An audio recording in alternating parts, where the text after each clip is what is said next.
This is how it begins for me now. An email in the form of an invitation. Are you available? Date and time. This is from an established patron for whom I have worked over the last 10 years. Robert owns an antique auction company here in Atlanta and appreciates the variety and sophistication of my subtle jazz style.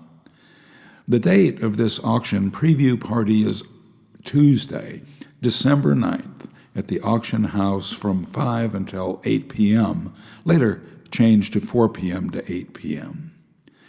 Reflecting, my first paid gig was March 13th, 1961, with a garage band called the High Boys at the NCO Club, Redstone Arsenal, Huntsville, Alabama. I've been playing saxophone commercially for 65 years. I remember that gig well because we had to take a break for the Floyd Patterson-Ingemar Johansson boxing match, carried for the armed forces on closed-circuit TV. We stopped for the match, which ended after 6 rounds. Our manager had told us it was an audition. We thought we were finished, but he shook his coat pocket and said the crowd liked us so much they were donating. We got $10 each. Later, my father, who worked at the Arsenal for NASA, confirmed that we were booked at the NCO Club for $125. My first gig, and I'm learning the sideways, alternate economics, and fractured ethics of the entertainment business. I fired the manager. Oh, yes, I was given the task, alone in my garage as the other guys left. At 15, it was my first employee termination. He said, "Always take what's yours," as he turned to leave. I've pondered his skewed definition of what's yours many times. Since my playing has been less seldom, I was struck by the need to get my embouchure in shape and check my equipment, as I depend a lot on technology to perform. Playing long tones on sax and flute, plus running scales, is mandatory. The muscles of the face and mouth are critical in wind instrument performance, as is manual dexterity. Muscle memory needs an assist, so repetition is the answer. After practicing, I comment, I feel like I've taken good medicine. This regimen is daily, a week before my performance. Then it's on to making sure the equipment is working and in sync. This means setting it all up for a dress rehearsal.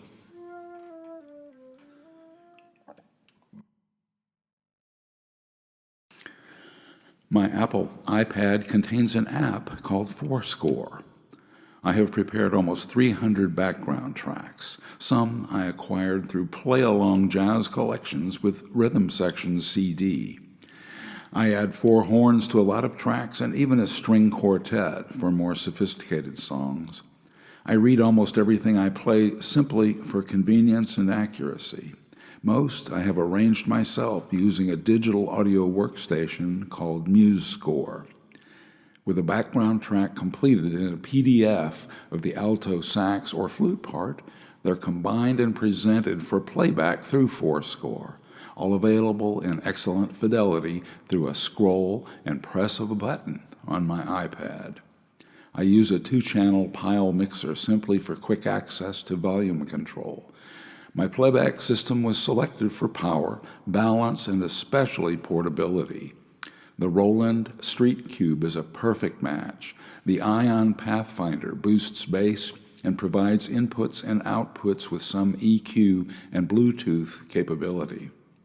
I specialize in small to medium venues that require flexibility, finesse, and low volume to start.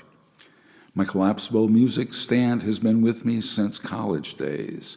I have amended it to provide a flat surface for the iPad and mixer. The front piece is removable and provides my brand, Randy Roman, in gold relief with a music motif. Small music stand lights are necessary when playing in blacked out settings like stage plays or orchestra pit. With everything set up and tested, it's ready to pack up and go. 3 hours until showtime at 4 p.m.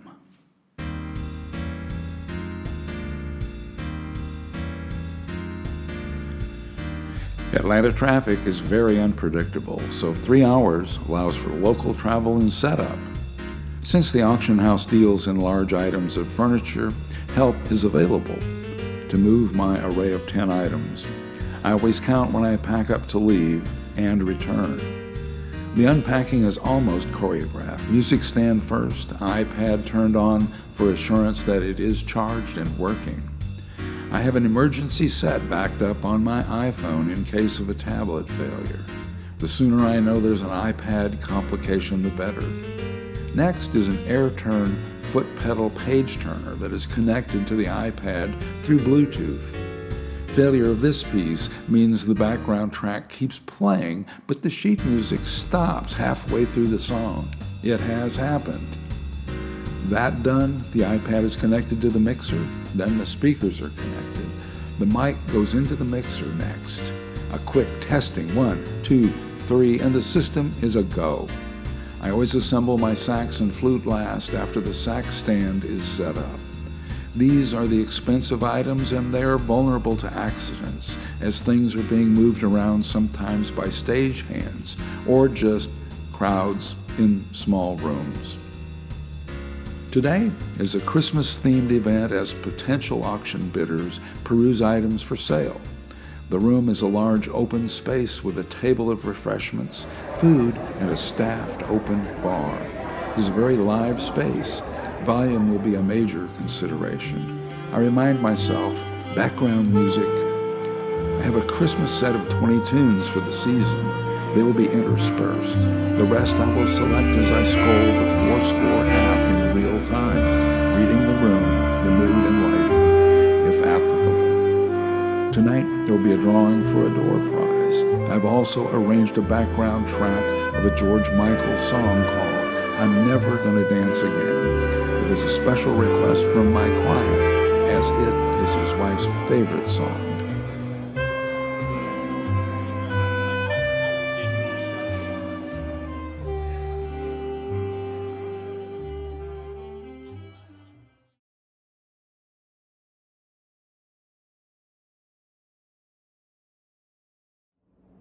First set is down and 2 to go. Trying to intersperse some Christmas tunes with some light jazz, things that I do.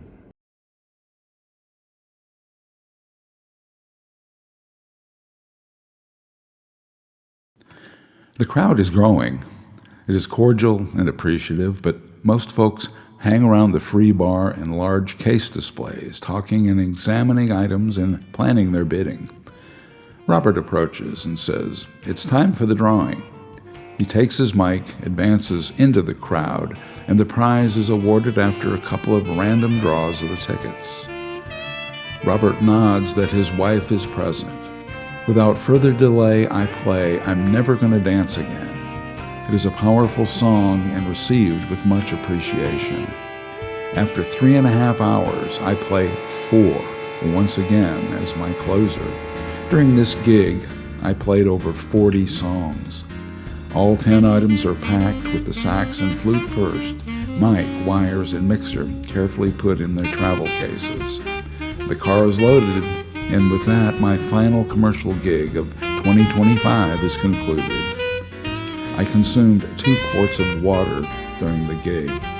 After eating and retiring, I'm awakened by painful cramps in my left leg and right ankle.